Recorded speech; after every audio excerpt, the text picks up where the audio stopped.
Iran launches missile attacks on U.S. bases in Iraq. Latest news. More than a dozen rockets have been launched against U.S. targets by Iran, hitting to Iraqi airbases where American and coalition forces are based, Washington has confirmed. Iranian state TV said that Tehran had launched tens of surface-to-surface missiles in the attack on the al-Assad airbase, in the country's west, as revenge for the killing of Gen. Qassim Soleimani and Abu Mahdi al-Muhandis in Baghdad last week. There are so far no reports of casualties. In a bizarre tweet, Donald Trump said, "All is well." Missiles launched from Iran at two military bases located in Iraq. Assessment of casualties and damages taking place now. So far, so good. We have the most powerful and well-equipped military anywhere in the world, by far. I will be making a statement tomorrow morning.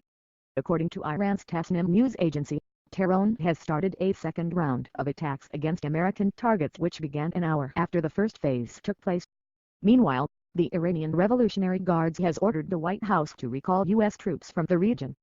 Iran's Foreign Minister, Javad Zarif, tweeted a statement that said, "We do not seek escalation or war, but will defend ourselves against any aggression."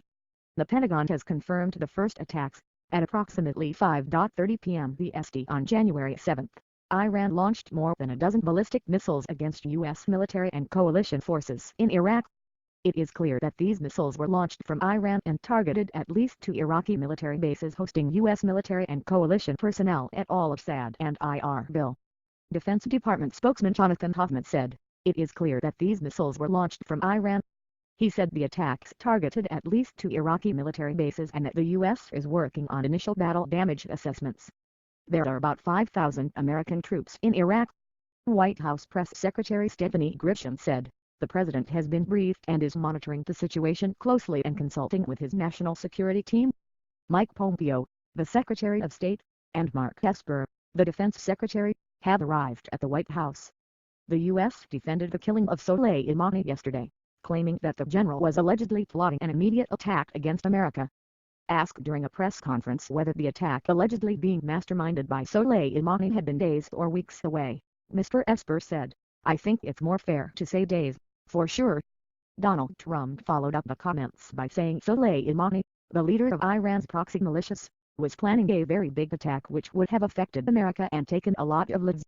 Meanwhile, Iran accused the UK of being a partner in crime with the US over the attack as the defense secretary took urgent measures to protect the safety of British troops in the region. At least 60 people died and 200 were injured in a stampede yesterday during the funeral for Soleimani. Tens of thousands had gathered in a central square in Kerman, the hometown of the commander, as they prepared for his burial. Witnesses say mourners were violently pushed back from the cortege as the coffin passed, with crowds trampling on men, women and children. 2:58 a.m. Trump's bizarre tweet, "All is well. So far, so good." In a bizarre tweet after hours of silence, Donald Trump said, "All is well." Missiles launched from Iran at two military bases located in Iraq. Assessment of casualties and damages taking place now. So far, so good.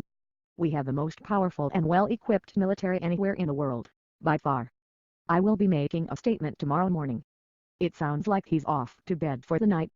2:45 a.m. Iran, "We will defend ourselves." Iran's Foreign Minister, Javad Zarif, tweeted a statement that said, "We do not seek escalation or war, but will defend ourselves against any aggression."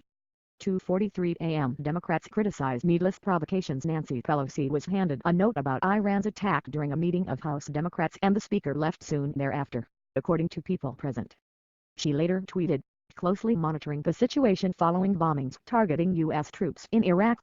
We must ensure the safety of our service members, including ending needless provocations from the administration and demanding that Iran cease its violence. America and world cannot afford war." Democratic presidential candidates have also expressed their concern. Elizabeth Warren said, "This is a reminder why we need to de-escalate tension in the Middle East. The American people do not want a war with Iran."